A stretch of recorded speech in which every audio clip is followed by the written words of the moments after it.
ingatkan kembali waktu presentasi kalian selama 10 menit. Nanti akan dilanjutkan oleh sesi tanya jawab selama 20 menit. Mohon untuk disiapkan waktunya, di set juga timer presentasi kalian selama 10 menit. Baik, kepada tim Simko dipersilakan.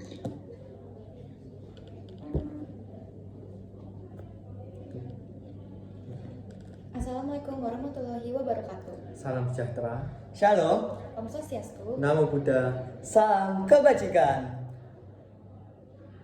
Ke pasar Dami membeli kacang kuro. Perkenalkan kami dari tim Sinkro. Ya, sebelumnya perkenalkan nama saya Christopher Jayan Santoso dan rekan saya. Perkenalkan nama saya Alida Fatika Ramarahadian.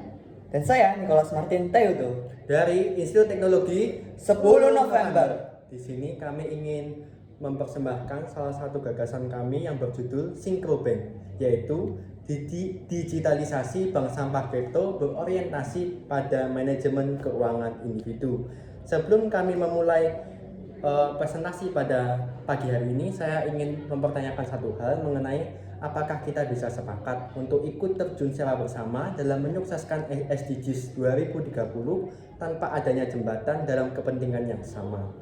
Nah, kami memiliki 3 poin esensial yang menjadi latar belakang daripada gagasan kami. Yang pertama adalah gaya hidup yang negatif akhir-akhir ini, terutama pada masa globalisasi dan COVID-19 ini, yang mana sifat konsumtif yang semakin menjadi-jadi membuat banyak sampah yang berasal dari penggunaan kemasan sekali pakai menumpuk di mana-mana dan terkadang berserakan di berbagai tempat yang akhirnya menghasilkan gaya hidup negatif serta menimbulkan pengaruh terhadap lingkungan itu sendiri dan sanitasi bagi masyarakat. Kemudian yang kedua itu adalah masyarakat yang saat ini ternyata kurang paham terhadap manajemen keuangan, di mana menurut salah satu penelitian yaitu Desianti dan Hanur pada tahun 2020 mengatakan bahwa hanya 21,6% masyarakat Indonesia atau 2 dari 10 orang Indonesia memahami secara baik keuangannya. Hal ini disebut dengan literasi keuangan, yang mana bila mana literasi keuangan buruk maka akan berujung pada tingkat manajemen keuangan yang belum optimal, dan lebih lagi pada masa kini yang merupakan masa di mana ekonomi didigitalisasi. Kemudian yang ketiga adalah poin yaitu mengenai platform yang tidak ada hingga saat ini, di mana partisipasi masyarakat dalam menyongsong SDGs memerlukan adanya platform digital yang mampu mempertemukan butir ke-8 dan kepentingan masyarakat di bidang ekonomi, yaitu pendapatan yang layak atau cukup. Data Kompas Indonesia menunjukkan resesi tahun 2021 sebesar minus 5,32% yang mencerminkan aktivitas ekonomi masyarakat pada masa COVID-19 yang terpuruk. Kemudian kami juga memiliki data bahwa pada tahun 2014, menurut Kementerian Lingkungan Hidup dan Kehutanan RI, setiap harinya selalu ada 2, liter sampah yang dilimbahkan oleh masyarakat atau sebanyak 625 juta liter per hari, yang mana dari 625 juta liter tersebut hanya 7% yang terdaur ulang, sedangkan sisanya tidak didaur ulang. Kemudian kami juga melihat bahwa terdapat bank sampah yang berdasarkan laman web KLHK RI mempunyai 115 bank sampah induk dan 5.617 bank sampah unit di seluruh Indonesia, yang setiap provinsinya setidaknya memiliki 1 bank sampah. Sayangnya, bank sampah ini belum mampu dimanfaatkan secara optimal karena ketiadaan aplikasi atau perantara antara bank sampah dengan masyarakat yang serba digital saat ini. Selanjutnya akan saya serahkan kepada rekan saya, Lala. Berdasarkan latar belakang yang telah dipaparkan oleh rekan saya, kami dapat membuat peta konsep di mana itu menggambarkan hubungan kausalitas antara sebab dan akibat serta solusi apa yang dapat kita gagaskan mengenai sifat konsumtif masyarakat, perilaku malas memilah sampah, membuang sampah sembarangan yang dapat mengakibatkan perubahan iklim, degradasi dan defisit lahan, serta di mana misliterasi keuangan masyarakat dan tren uang digital itu mendasari inovasi kita. Maka di sini kami menggagaskan solusi yaitu bank sampah berbasis kripto. Kami menggagaskan ide mengembangkan sistem yang mengubah sampah menjadi uang digital. sistem kami menjunjung visi edukasi manajemen keuangan masyarakat muda yang berkelanjutan sesuai poin ke-8, 13, dan 15 Sustainable Development Goals 2030 oleh PBB, yaitu pekerjaan layak dan pertumbuhan ekonomi, penanganan perubahan iklim, dan ekosistem daratan. Nah, untuk melaksanakan visi kami untuk mengedukasi rakyat terhadap analisis keuangan, sistem kami memiliki dua output yang berbeda, yaitu tabungan atau dompet digital, atau yang kedua adalah cryptocurrency atau S-coin yang sebagai instrumen investasi digital dengan menggunakan tipe koin, yaitu stablecoin. Apa itu stablecoin? Stablecoin merupakan bentuk mata uang digital atau cryptocurrency di mana aset tersebut didesain dengan mematok harga koin, di mana harga koin itu menyerupai atau mendekati mata uang asli di Indonesia. Pada kasus ini, S-coin akan berharga mendekati nilai rupiah atau satu koin akan berharga 1 rupiah. Mengapa kami memilih sistem yang menggunakan stablecoin? Dalam hal ini, stablecoin memiliki fungsi sebagai mata uang digital yang stabil, terutama bagi masyarakat awam yang tidak memiliki pengetahuan yang mendalam terhadap cryptocurrency, di mana secara langsung akan membuat program ini aksesibel bagi seluruh penduduk Indonesia dan mendorong upaya kami dalam pembangunan berkelanjutan, yaitu memilah dan membuang sampah pada tempatnya. Selanjutnya, bagaimana sih mekanisme kerja dari aplikasi ini? Yang pertama, user akan melakukan pendaftaran dan pembukaan rekening. Yang kedua, yaitu user akan mengumpulkan sampah di lingkungan sekitar. Sampah tersebut seperti sampah plastik maupun besi dan kaleng-kaleng lainnya. Yang ketiga, kurir dari bank sampah akan datang sesuai titik temu dari lokasi kurir untuk melakukan penimbangan. Yang keempat, kurir akan memasukkan input data ke dalam aplikasi sesuai hasil penimbangan, bobot, dan klasifikasi yang ada. Yang terakhir, saldo akan mendapatkan diterima oleh user sesuai standar syarat dan ketentuan yang berlaku, di mana syarat tersebut yaitu 10% akan masuk di SyncroCoin kami. Lalu bagaimana sih customer journey dari aplikasi kami?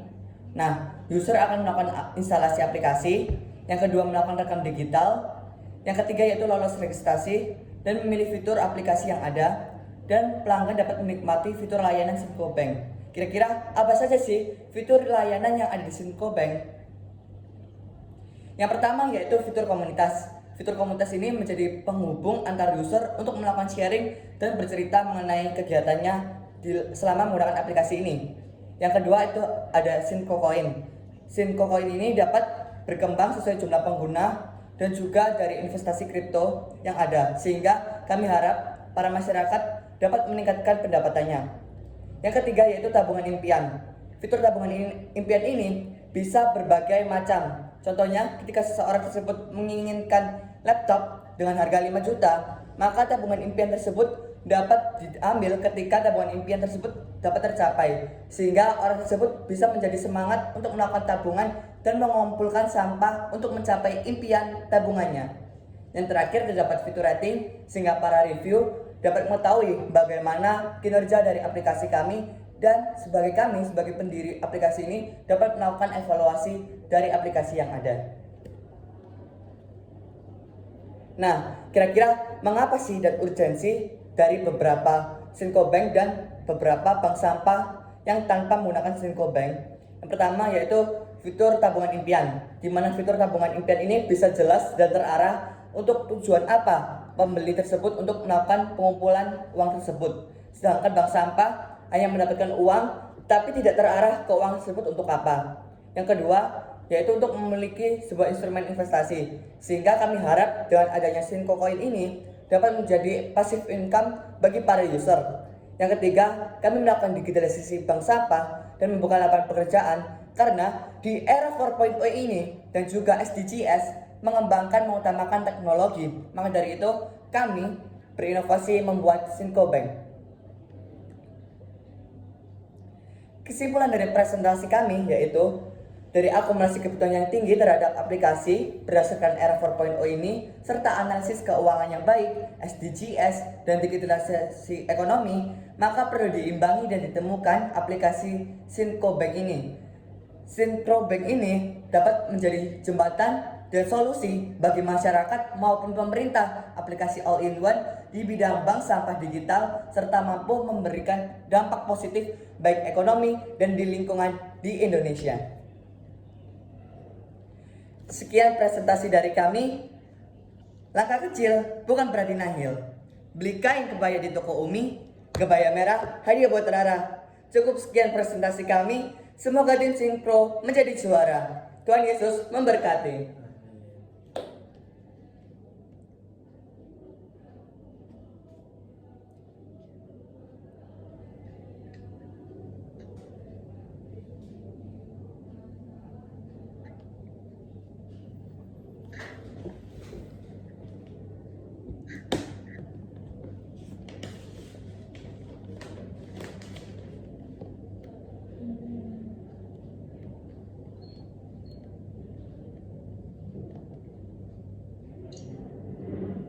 Baik, terima kasih kepada tim 4. Selanjutnya dilanjutkan dengan sesi tanya jawab dari Dewan Juri.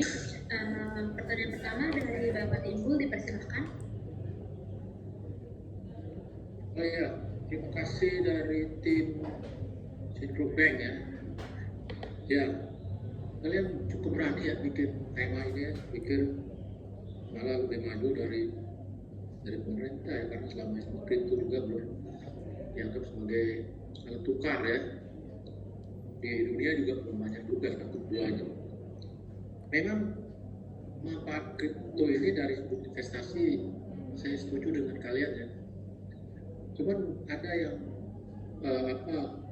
yang menghambat pikiran ya. Sekarang gini, lepas dari kripto udah ya nggak ada basis pegangan ininya ya. Dia kan sebagai kepercayaan gitu aja tanpa dasarnya. Tetapi itulah yang menghambat kripto ini bisa diterima gitu di Indonesia dari alasan moneter dan alasan ekonomi. Jadi kepastian hukum belum ada makanya dari pemerintah. Tapi kalian maju bahwa itu digunakan untuk bank sampah. Jadi saya kira bisa-bisa ini jadi ini alternatif kalian. Ada masalah yang saya lihat itu yang perlu saya tanya itu. Kalian bilang berfungsi mata uang stabil. Mata uang stabil. Bagaimana kalian bisa mata uang stabil yang belum mata uang yang ini bagi orang awam ini, jadi tingkat kepercayaan juga menjadi bertanya-tanya. Oleh karena itu pertanyaannya, sejauh mana kita tahu bahwa masyarakat itu punya minat gitu terhadap usulan kalian. Kira-kira gimana kalian ukur itu bahwa dia akan berminat gitu. Di tengah aturan pemerintah juga belum jelas dan kepastian hukum dan kepercayaan masyarakat juga belum banyak sekarang. Bahkan kripto sekarang menurun ya di dunia. Masyarakat sekarang menurun di kripto. Yang pertama, masyarakat Indonesia cenderung nggak disiplin ya tentu tentang sampah, buang sembarangan gitu. Ini kalian mencoba untuk mereka disiplin. Cuma budaya itu semua dari turun temurun ya.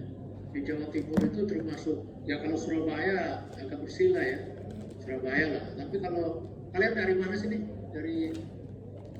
Dari daerah Surabaya kan? Iya Pak, Iya, saya dari baru ITS. Surabaya. Iya. Kemarin sore ya saya ada survei ke Blitar, Malang dan Surabaya. Masyarakat itu kan juga ya kalau di Surabaya mending ya, tapi ini nanti kan ini kalian mau pasarkan lebih gede. Nah, bagaimana kalian bisa mengatasi minat orang yang kurang sadar untuk membuang sampah yang tadinya buang sampah sembarangan itu bisa ikutan? Ya, dia mendaftarkan ke kalian gitu, mendaftarkan ikut. Gimana di tengah tidak disiplinan itu dia bisa ikut mendaftarkan? Ya, upaya apa yang dilakukan agar masyarakat itu disiplin mendaftar dan menyetor. Kan kalian bilang kan ketergantungan mereka juga harus menyetor sampahnya, ya kan? Memang ada yang orang-orang di sana diiming-iming bisa naik bis gratis itu kan? Naik bis gratis kan? Iya Pak. Pakai ngumpulin yang aqua itu gratis. Cuman itu terbatas banget. Ya kan, saya juga nggak pernah dapet itu. Saya pulang-balik ke Surabaya juga nggak semudah itu gitu. Nggak semudah itu. Itu padahal botol itu dapat duit bisa naik gratisan keliling-keliling kota gitu. Nah ini kalian bilang investasi di tengah model seperti itu orang sulit gitu untuk disiplin, apalagi sampah. Ya kan? Yang kedua, kalian bilang bahwa Kok bisa yang nomor ada 2 itu? upaya kalian justru dengan model ini kalian menghindar dari pengenaan pajak. Nah, ini kontra apa ya? Nggak tahu kalau Kontra pajak. opini ya. Padahal pajak itu kan penting. Kalian ngomong transaksi kan di sini, ngomong investasi kan ngomong transaksi. Nah, setiap tambahan kemampuan ekonomis dan ada untuk bla bla bla bla dalam bentuk apapun Emang ini dapat capek dilihat kata kok. maupun tidak dapat dilihat, ya kan? Dari Indonesia pun dari luar supaya income dikenain pajak, gitu loh. Jadi tidak ada upaya saldo bank digital tidak dikenakan pajak, kalian bilang. Loh sekarang kan sudah Nggak punya pajak. pajak digital udah dikenain, gitu loh. Jadi mungkin kalian nanti bisa perbaiki, tapi secara keseluruhan ide Oh, dua ya? kalian kan harusnya udah bagus ya. Hmm. Tahapan-tahapan penulisan bagus, saya kira ya bisa menjadi acuan ya. Ya itulah pertanyaan saya dua aja itu. Makasih, sukses ya. Satu kali kita bisa ketemu Surabaya, nanti saya balik lagi tanggal 18 ke Surabaya ya. Saya banyak restrike ke sana. Baik. Siap Pak, terima Baik, kasih. terima kasih Pak. Dan terima kasih kepada Bapak Timbul atas pertanyaannya. Selanjutnya kepada Terus Bapak itu pertanyaan Bapak Timbul. dipersilakan. Baik. Ini sebelum saya tanya, mau tanya, ini ITS jurusan apa ya kalian ya? Oh iya, Pak. Teknik ya? Izin menjawab Pak, izin menjawab. Kalau saya sendiri dari studi bangunan, ini juga dari studi bangunan. Sedangkan saya dari teknik instrumentasi Pak. Jadi ada studi pembangunan dan teknik instrumentasi. Kita multidisiplin Pak. Oke. Bagus. Nah ini idenya menarik ya, tetapi ada satu hal juga yang mungkin nanti saya singkat aja nanya ya. Pertama ya, sistem yang kalian bangun ini memang udah ada percontohan dulu dari yang sudah berjalan di dunia ini. Karena kalau saya lihat ya, kompetensi kalian bagus sekali ya. Kalian yang termasuk yang paling rendah dari semua ya.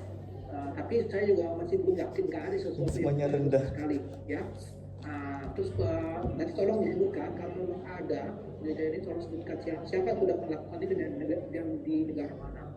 Terus kedua, Dan jadi juga menyambung sih, pertanyaan yang Pak Ibu. Jadi- Kenapa dibikin dalam kripto? Kenapa nggak dalam mata uang rupiah? Bisa. Kalau mata uang rupiah kan lebih justru membuat mata uang kita itu lebih bagus lagi. Artinya Kenapa? ada potensi dari suatu peredaran Oh, uang yang bisa jawab yang nomor berdampak satu. yang positif. Karena kripto itu kan naik turun ya, bahkan kita kenal ya namanya Bitcoin ya, sampai ke Ya, titik kita yang membuat tadi sistem sekarang ini ya. sendiri, bukan Jadi ikut banyak sama uang orang kripto yang lain. malah rugi bangkrut gara-gara kripto ikut sama gitu rupiah. ya. Nah, itu juga